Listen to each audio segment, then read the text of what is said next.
교수셨고 집안도 아주 좋았고 아주 단란한 가정, 자녀 아들 딸 둘을 이렇게 낳아서 잘 기르는 그런 분이셨습니다.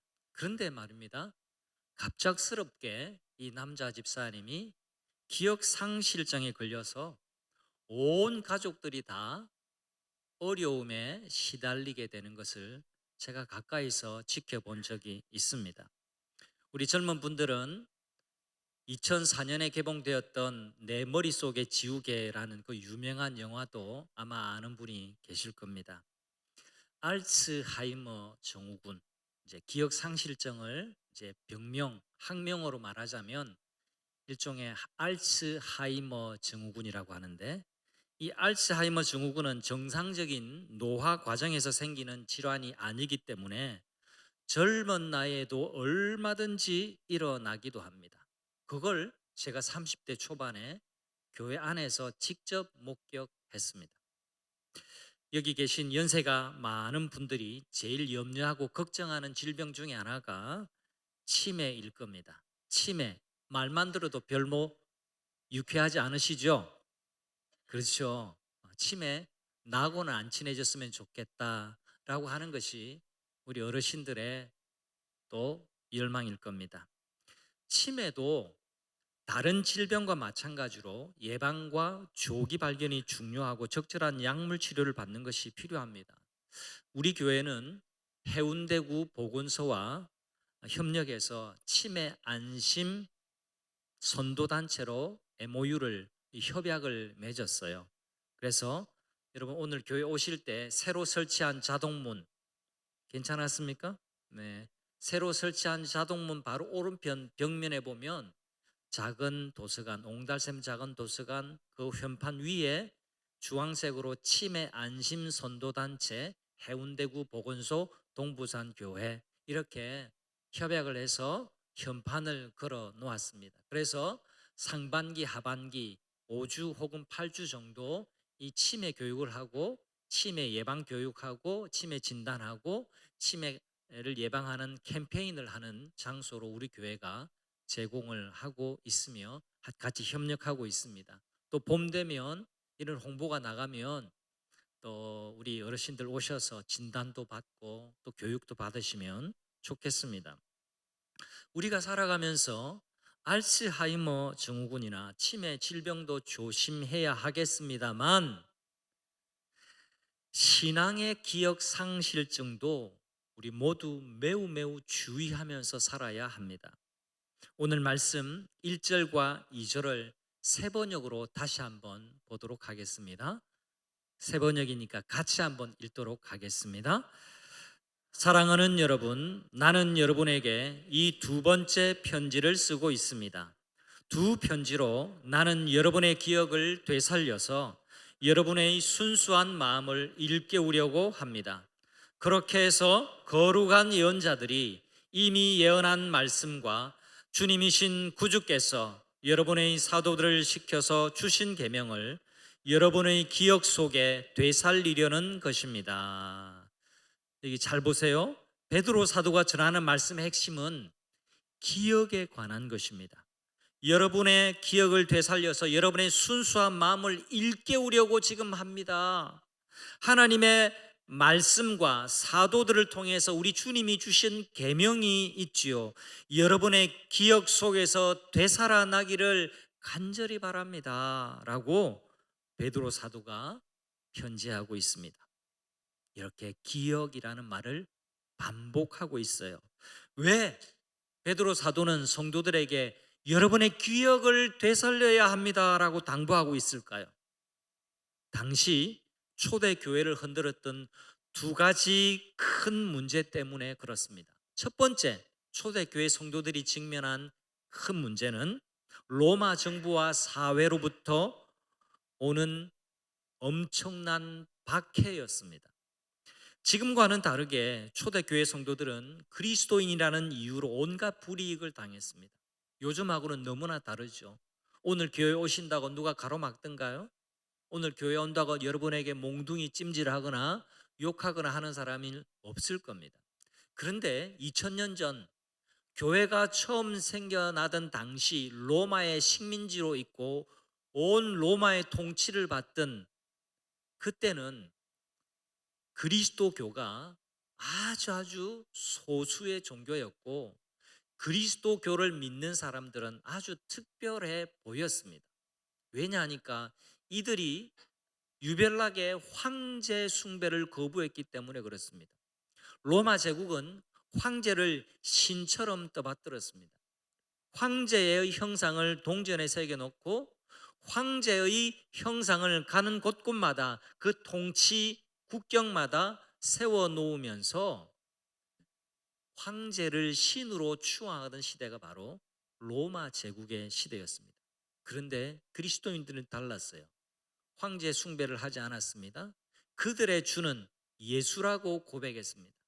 예수만이 우리의 주인이라고 그들은 고백했기 때문에 그 사회의 주류, 그 사회의 문화와는 완전히 달랐습니다. 그래서 정부로부터 박해를 받고 사회, 다른 이웃들로부터 외면받았습니다. 대표적인 역사적 사건이 64년 로마 대화재 때 일어나게 되는데요. 역사학자들의 말에 따르면 새 도시를 건설할 목적으로 로마에 일부러 방화를 했다. 네로 황제가 그런 일설들이 많이 있습니다. 그런데 로마의 큰 화재, 요즘 우리가 화재 나는 것과 비교할 게 아닙니다. 요즘 미국 캘리포니아에 엄청난 산불이 번지는 것처럼 그 당시에 가옥의 연결은 주로 나무로 집을 지었고 목재로 집을 지었고 다 따닥따닥 붙어 있었기 때문에 화재가 한번 나면 그는 엄청난 화재로 이어지게 될 수밖에 없었습니다. 그런데 이 화재의 주범을 네로 황제가 그리스도인이 불을 쏴질렀다라고 그렇게 단정을 해 버림으로 그리스도인들이 범죄자 취급을 받고 끌려가고 박해를 받는 일이 생겨나게 되었습니다. 네로 황제가 방화의 혐의를 그리스도인들에게 뒤집어 씌운 것이죠. 이런 혼란 속에서 어떤 이들은 두려워서 믿음을 떠나버리게 되고 또 어떤 이들은 믿음 버리지는 않았지만 마치 일렁이는 거친 파도 위에서 흔들리는 배처럼 믿음이 크게 요동치고 말았습니다. 이게 지금 편지를 받는 초대교회의 분위기였다라는 겁니다. 두 번째 문제는 거짓된 가르침의 유혹이에요. 이것은 외부적인 박해와는 좀 다르게 내부적으로 발생되어진 내부 문제, 이단의 문제였습니다. 로마 제국은 사치풍조가 만연했고 성적으로 타락한 문화였습니다. 검투사들이 서로 대결하고 노예들을 그리고 또 죄수들을 맹수들과 싸우게 했던 그 원형 경기장 콜로세움 그리고 목욕탕이 당시 사회의 문화 그리고 분위기를 그대로 전해주고 있습니다. 로마 시대의 종교의 특징 또 철학의 특징은 죽음 이유가 없다라고 생각하는 것이었습니다. 현재 살아가는 지금 현실이 중요하지 죽음 뒤는 나는 모르겠고 죽음 뒤는 있는지도 몰라. 죽음 뒤는 말하지도 마. 지금 사는 게 중요해. 지금 목욕탕에서 즐기고 쾌락을 누리고 또 흥미롭게 금투사들이 싸우는 이런 것들 이거 보고 마셔라 부어라 이렇게 사는 게 중요하지 죽음 뒤에 뭐가 있는 것은 우리가 알 바 아니고 죽음 뒤에 뭐가 있는지도 몰라 죽으면 끝이야 라고 생각하는 것이 그들의 철학이었고 사상이었습니다.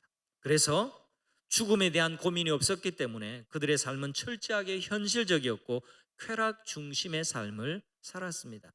이런 로마의 문화의 바람결을 타고 거짓된 가르침이 교회 안으로 슬그머니 들어와서 복음의 진리를 왜곡시켰어요. 우리도 지금 교회 안에서만 사는 사람들이 아니잖아요. 우리도 세상에 살다가 또 교회로 모이고 우리는 세상의 산물들이고 세상의 사회인들이에요. 그래서 이 세상의 문화를 고스란히 흡수하면서 그 속에서 이렇게 호흡하면서 살 수밖에 없는 존재들이죠. 그래서 우리 모두는 시대의 아들들이에요. 그 당시도 마찬가지입니다. 교회 안에도 현실을 중요시하는, 죽음 이유는 모르겠고 죽음은 끝이야 라고 하는 이 거짓된 가르침이 교회 안에 들어와서 주님의 강림하심이 없다라고 가르쳤습니다. 거짓 선생들을 베드로 사도는 조롱하는 자들이라고 말합니다. 진리를 조롱하기 시작하는 거예요. 왜? 진리는 더 높은 가치거든요. 진리는 눈에 잘 보이지 않는 거거든요.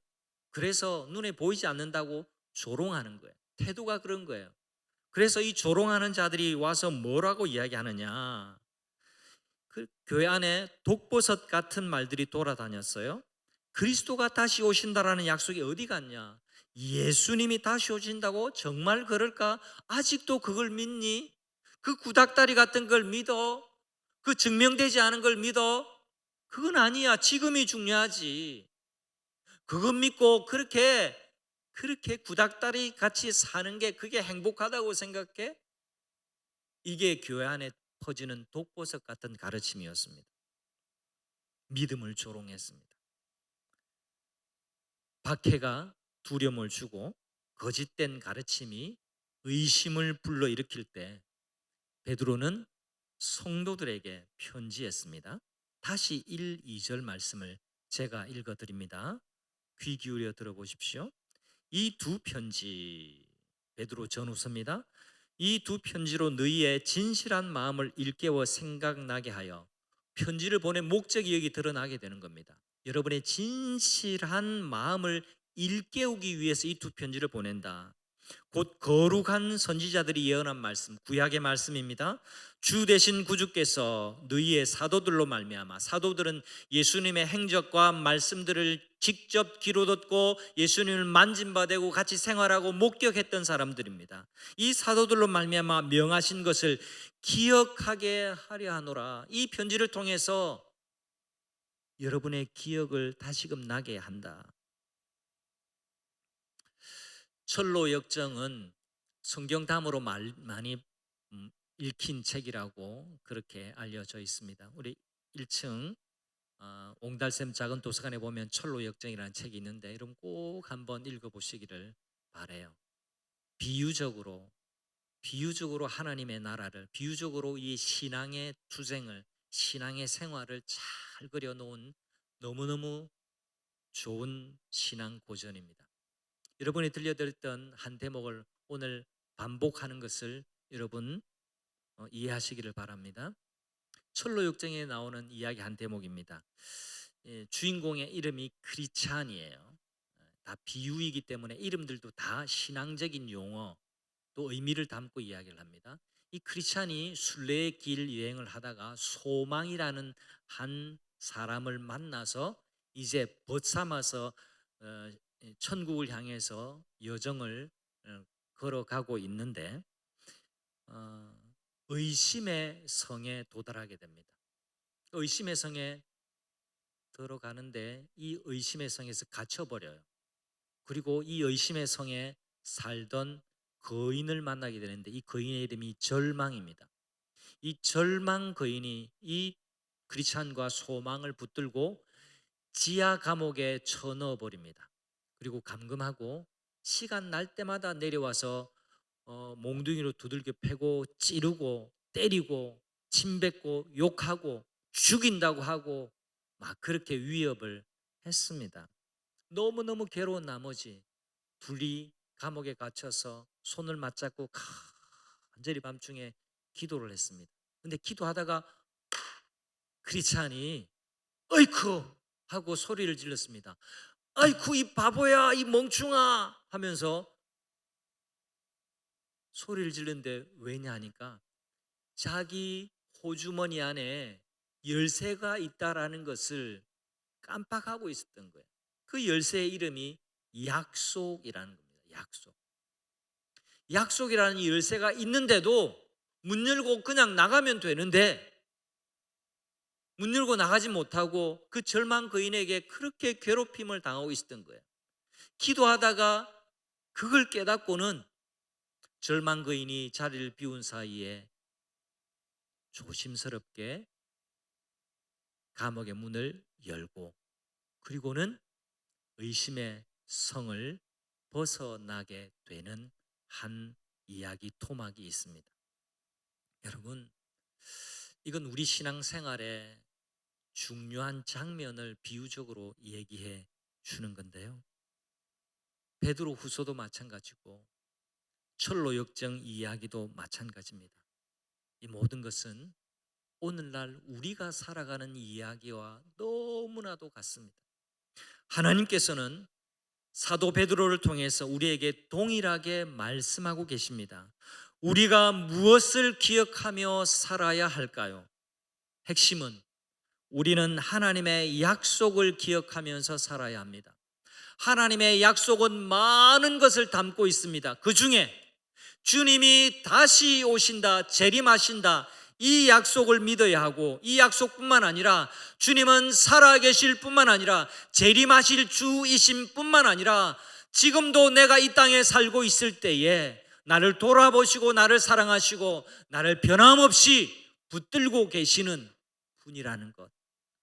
자주 있지만 내 속에 하나님께서 문제를 해결할 수 있는 약속이라는 열쇠를 주셨다라는 것, 이 사실을 기억하면서 살아야 합니다.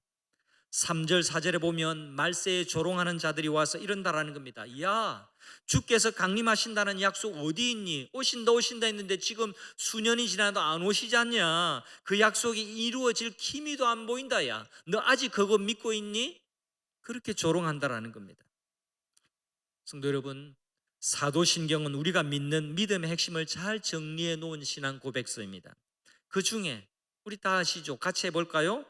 거기로부터 산자와 죽은 자를 심판하러 오시리라. 아멘. 다시 오실 주님에 대한 고백이 있습니다. 그렇기 때문에 베드로후서 3장 말씀은 우리가 믿을 수 있습니다. 조롱하는 자들과는 다르게 우리는 날 위해서 이 땅에 오셔서 내 죄를 용서해 주시기 위하여 십자가에 죽으시고 부활하신 주님이, 그리고 승천하셔서 다시 날 위해서 이 땅에 강림하실 것을 믿습니다. 우리는 그 믿음을 가진 사람들입니다. 여러분, 성경에 다시 오실 주님에 대한 약속이요 300번도 넘게 나와요. 이게 중요합니다. 성경에 나온 모든 약속들은 다 이루어졌습니다.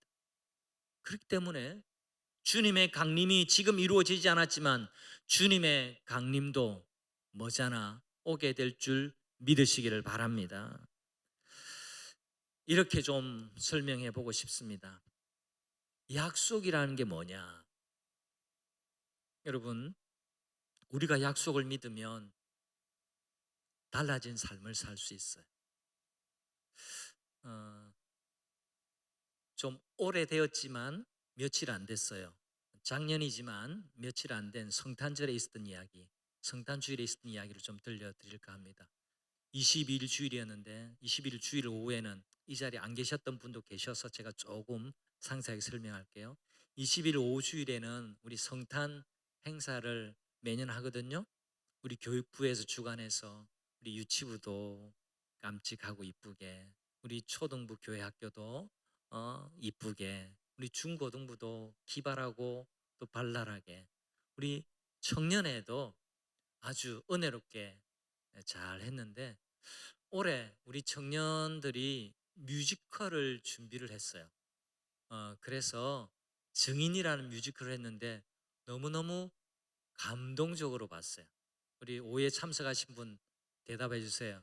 은혜로웠죠? 네, 은혜로웠습니다.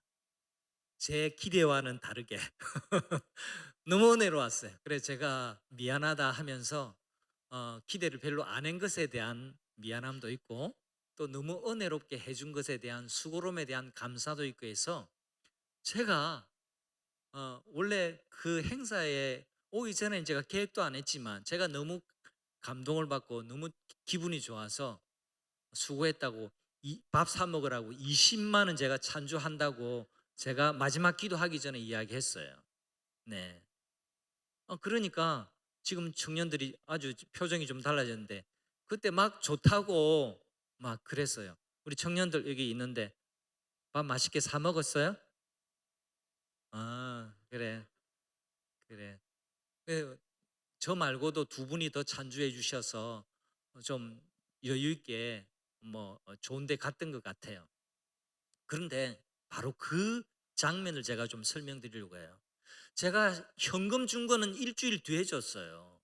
그때 돈 준비 안 했기 때문에 말로 때웠어요. 근데 말로 때운 게 아니라 약속한 거잖아요. 근데 우리 청년들이 믿음이 있는 청년이어서 우리 담임 목사님이 뻥치지 않는다라는 것을 믿었어요. 그래서 좋아했어요. 여러분, 약속이라는 건 그거예요. 제가 헛소리 한 게 아니잖아요. 제가 청년들 앞에서, 온 성도들 앞에서 밥 사 먹으라고 20만 원 줄게 라고 약속한 거예요. 20만 원이 현금이 금방 안 들어와도 그 20만 원 들어올 것만 생각하면 우리 청년들이 너무너무 기분 좋아했던 거예요. 박수치고 좋아했습니다. 약속이라는 게 그거예요. 우리가 약속을 믿으면 기분 좋게 살 수 있어요. 우리가 약속을 굳게 붙잡으면 지금의 고난을 이길 수 있는 힘이 그 약속으로부터 나옵니다. 그게 약속입니다.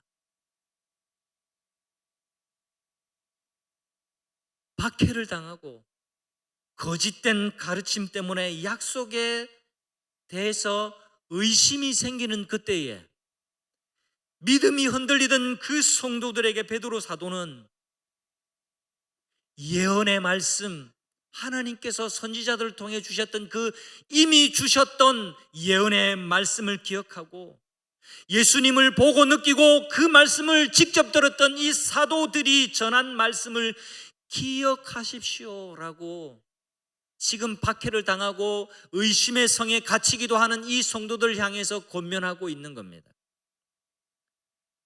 성도 여러분, 주중에 제가 읽었던 책에 나오는 얘기인데요, 너무나 인상이 깊어서 여러분들에게 소개하고 싶습니다. 어느 목사님에게 고향 후배 한 명이 찾아왔어요. 후배는 대뜸, 형님, 고향의 선배니까, 형님, 이제 교회 안 다닐래요. 눈이 아파서 일주일 동안 간절하게 기도하고 금식도 하고 또 열심히 기도했는데 눈이 좋아지기는커녕 눈이 더 나빠졌어요. 불평하는 거죠. 그 말을 듣고 목사인 선배가 뭐라 그랬게요? 이 선배 목사님이, 그래, 너 교회 가지 마. 교회 가지 마. 여러분 예상하고 좀 빗나갔습니다. 목사님인데 그래도 후배 성도가 와서 이렇게 하면 뭐 어떠느니 따독여주고 뭐 그럴 줄 알았는데 대뜸 너 그 교회 가지 마. 그래, 안 가도 돼. 그러더라는 겁니다. 예상 시나리오에 좀 벗어나가지고 이 불평하던 후배 성도님이 당황하면서 형님 왜 그러세요? 제가 당황스럽네요. 이러니까 이 고향 선배 목사님이 들려준 얘기가 바로 이겁니다. 잘 들어보세요. 지금부터가 중요합니다. 의처증 환자하고 결혼하면 결혼한 날부터 신혼이 아니라 감옥 생활을 하게 된다. 남편이 회사를 가서도 5분마다 전화를 해서 아내가 집에 있냐 없나를 확인한다고 생각을 해봐. 이 아내의 마음은 얼마나 답답할까? 이 아내는 마음 놓고 샤워도 하지를 못해. 언제나 전화통 옆에 앉아서 전화를 붙들고 있어야 돼. 몇 번 빨리 받지 못하면 의처증이 심한 남편은 부인을 믿지 못해서 급기야 출근할 때 바깥에 열쇠고리를 설치하고 바깥에서 문을 걸어 잠그고 나간다. 우리가 신앙생활을 한다는 것은 주님과 결혼 생활하는 것과 같아. 주님과 한번 결혼했으면 주님이 살아 계신 것을 더 이상 의심하면 안 돼. 기도해서 눈이 나으면 주님이 계신 것이고 눈이 낫지 않으면 주님이 안 계신다고 생각하는 것은 그건 믿음이 아니야. 한번 주님을 믿었으면 눈이 났든지 안 났든지 상관없이 주님을 믿어야 정말 주님과 결혼한 사람이 되는 거야. 내 소원이 응답된 것하고는 상관없이 언제나 주님을 믿고 사는 게 그게 신앙생활이고 그게 결혼생활이야. 주님을 믿는 가장 큰 이유는 주님이 나를 위해서 죽어주셔서 내가 구원받고 영원한 천국에 가는 거야. 그게 주님을 믿는 가장 큰 이유야. 그런데 영원한 천국에 가는데 눈이 좀 아프면 어떤가? 내가 원하는 기도 응답 조금 더디 되면 어떤가? 내가 원하는 대로 안 되면 어떤가? 이렇게 말해 주었더니까 후배가 마음을 고쳐먹고는 감사하면서 집으로 돌아갔다라는 겁니다. 저도 이 비슷한 경우를 많이 겪습니다. 혹시 그 마음으로 이 자리에 앉아 계신 분 안 계십니까? 어느 이름 모를 유대인 포로자가 수용소 벽면에 쓴 글이 1945년에 발견이 되었습니다. 그때 2차 세계대전 아슈비츠 수용소에서 옆에 있는 동료가 끌려가서 가스실에서 죽어가고 또 인체 실험을 당하고 하는 그런 공포스러운 때에 벽면에 적혔던 글귀입니다. 여러분 가운데 많은 분들이 이 글귀를 한번 읽어보신 적도 있을 겁니다. 그 벽면에 이렇게 기록이 되어 있어요. 나는 태양이 비치지 않을 때에도 태양이 있다는 것을 믿는다. 나는 사랑을 느낄 수 없을 때에도 사랑이 있다는 것을 믿는다. 나는 하나님께서 침묵하실 때도 하나님께서 살아계심을 믿는다. 작년 2024년 4월에 크게 뉴스가 나왔는데 기억하실지 모르겠습니다. 북미 대륙을 가로질러서 개기일식이 8일 동안이나 있었습니다. 이게 개기일식입니다. 아시죠? 달이 해를 가리는 거예요. 그 다음 사진을 보시면 나사에서 쭉 한 건데 이렇게 검은 테두리가 이 개기일식을 볼 수 있었던 지역이에요. 동부 캐나다에서 미국 전역을 가로지르고 또 텍사스 지역에 있는 사람들까지 이 개기일식을 8일 동안이나 볼 수가 있었습니다. 여러분 아시듯이 태양은요 달보다 훨씬 큽니다. 395배가 크다고 합니다. 하지만 지구의 하늘에서는 태양과 달의 크기가 같아 보여요. 크기가 같아 보이니까 달이 태양을 가릴 수 있죠. 그 이유는 태양과 지구의 거리가 달과 지구의 거리보다 395배나 더 떨어져 있기 때문이라고 합니다. 그래서 태양, 달, 지구가 일직선상에 놓일 때 일시적으로 태양이 달에 가려져서 낮인데도 어두워지는 거죠. 여러분 이 자연 현상을 우리 영적인 삶에 대입해서 한번 생각해 보십시오. 하나님이 역사를 다스리시고 통치하시지만 마치 달이 해를 가려버리는 현실이라는 문제가 우리가 사는 동안에 있습니다. 우리가 겪는 현실이 하나님을 못 보게 하는 이런 상황, 영적인 계기일식을 마틴 부부라는 사람은 하나님의 일식 현상이라고 불렀습니다. 이런 하나님의 일식 현상이 나타나는 순간에도 우리 모두는 믿는 바를 다시금 붙들어야 합니다. 기억해야 합니다. 소망을 품어야 합니다. 혹시 여러분 가운데 믿음의 기억을 잃어버리고 방황하는 분이 계시지 않습니까? 진실한 마음으로 하나님의 말씀을 생각나도록 지금 하나님께서 설교자를 통해서 여러분에게 마음의 문을 두드리고 계시는 겁니다. 여러분, 하나님의 말씀을 기억하십시오. 하나님은 한 번도 여러분을 잊지 않으셨습니다. 포기하지 않으십니다. 다시 오시리라 약속하고 승천하신 주님은 하나님의 때에 반드시 다시 오심을 믿으시기를 바랍니다.